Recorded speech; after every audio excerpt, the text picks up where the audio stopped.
It's prison time in Minnesota, or at least it should be. Wasn't that Tim Walz's phrase? It's halftime, Minnesota. The choice is up to you. Well, the choice was up to you, and you put so much pressure on Tampon Tim Walz that he has announced that he is not seeking re-election in November of this year.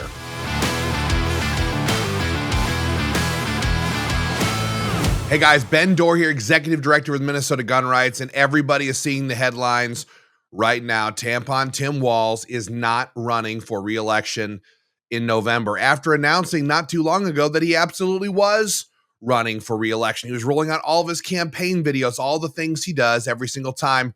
The pressure became too much. This is a wonderful thing that is happening, and I want to break it down for you very, very quickly. What happened, why it happened, and what we have to look forward to going forward. And by look forward to, it's probably not great. So what happened? Tampon Tim got caught with his hands in the cookie jar, or stuffing a bunch of foreigners' hands in the cookie jar, and they siphoned off billions and billions of taxpayer dollars in Minnesota, and they got caught. They got caught. And it's because of these Somalians brought into our state that Tim Walz has been able to get the votes he needs to win statewide races. That's why they imported them here to begin with. It has nothing to do with their phrases about cultural enrichment, etc. It's all BS. This was a full-blown, can we pad the numbers enough to make Minnesota go blue and stay blue? That was the whole point. But Tim Walz got caught. He got caught. And so you're probably thinking, and I've been seeing this everywhere, well, it's not good enough. You know, the next one's going to be as bad as him. And that's very true. Yeah, the next Democrat that they put up, and we'll talk about them momentarily here, but the next one could be just as bad, will be just as bad as Tim Walz. But that does not make what happened here today uneventful or not a good thing. This was a full-blown pressure campaign that worked. This is what Minnesota Gun Rights does full-time, is pressure campaigns. And now we're a small part in the pressure on Tim Walz. And this was a national, probably an international story at this point on the fraud going on in the state of Minnesota. But the results are just as good. They're just as good because if Tim Walz can help Somalians steal $10 billion or $18 billion or $8 billion, if he can allow this to happen, and then when he's caught, he goes, oh, you're just a bunch of racists, you're a bunch of haters, you're a bunch of white supremacists, you're a bunch of neo-Nazis, you know, and if he still gets to run and he still wins, well, then what's the lesson learned? There is no lesson learned. The lesson is we can allow all of this money to be stolen, and then when a big pressure campaign happens, we can run anyway, and we can win, and we don't have to change anything that we're doing. But clearly, Tim Walz got some polling numbers back that said that he was in big friggin' trouble in November. And so he's pulling out. He's pulling out. Now, we hope he lands in an orange jumpsuit. We think he should be prosecuted immediately, along with everybody else who participated or benefited from the fraud that has taken place in Minnesota, but we're going to have to see where that goes. Now, who's going to replace him? He met with Amy Klobuchar. I'm recording this before his press conference, so it's been confirmed he's out, but we don't know yet who's going to replace him. It could be Amy Klobuchar. It could be Keith Ellison. It could be Steve Simon. Any one of these people are statewide Democrat names in Minnesota who could step up. Is Amy Klobuchar as bad as Tim Walz? Yes. Keith Ellison? Abso-friggin-lutely. Steve Simon? Yep.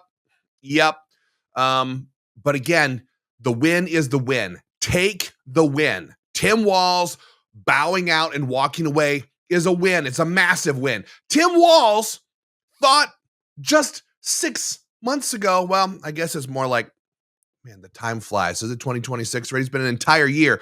Call it 16 months ago. This guy thought, I'm going to be second in charge. I'm going to be vice president of the United States of America. That's what he thought was going to happen. And what happened? Now he can't even win re-election in his own state. That is a political crash out, the likes we rarely get to see. So take the win. Don't be black-pilled on this. This is good news. Your pressure, your Facebook comments, your social media comments, all the things you've been saying to Tim Walz, everybody driving past his house calling him a retard, are responsible for the polling numbers showing Tim Walz that he likely did not have a path to victory. Now, if it's Amy Klobuchar, and it seems likely that it is, if it's Amy Klobuchar, she gets a free run. She's not up for re-election.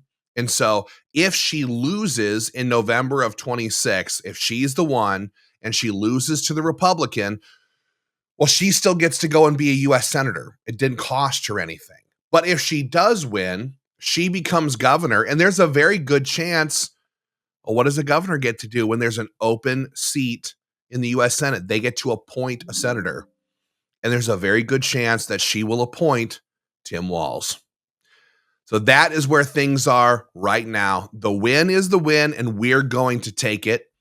But the fight is still the fight, and it's still coming at us at 100 miles an hour. So all that to say, that's the information I have for right now. And this changes the political landscape. We've been fighting Tim Walz for 8 years. 8 years. You and I have been doing battle with that bastard. And now his time as governor has come to an end. And it's a wonderful thing. So we're going to have to duke it out with whoever replaces him if a Democrat wins. So do me a favor. If you think that Tim Walz should be prosecuted for his crimes, absolute crimes, he should have been prosecuted for what happened during COVID. Like the fraud is like one of 15 things he's done that he should have been brought up on charges. If you think that should happen, help with another pressure campaign. Click the link with this video, sign your petition calling for the prosecution of Tim Walz.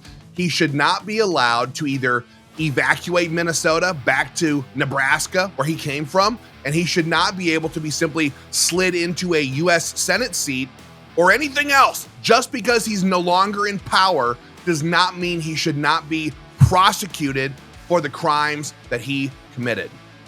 If you agree, sign our petition calling for that to happen. Share this video with your family and friends. We're gonna have a lot more information about this in the days ahead. But this is good news. Pat yourselves on the back. This is a win, and now we have to fight whoever replaces Tim Walz, and we're going to be doing it front and center. If you haven't renewed your membership with Minnesota Gun Rights, there's a link as well. Renew for 2026. It's $35 or higher if you'd like. We're going to be battling it out as we have been for almost 15 years now, and we're going to be fighting these people tooth and nail. And then, of course, we have the 2026 elections coming up where MGR will be playing very, very heavy as we have in elections past. And we want you to be a part of it. So renew your membership, share this video with your family and friends. We'll talk again very soon.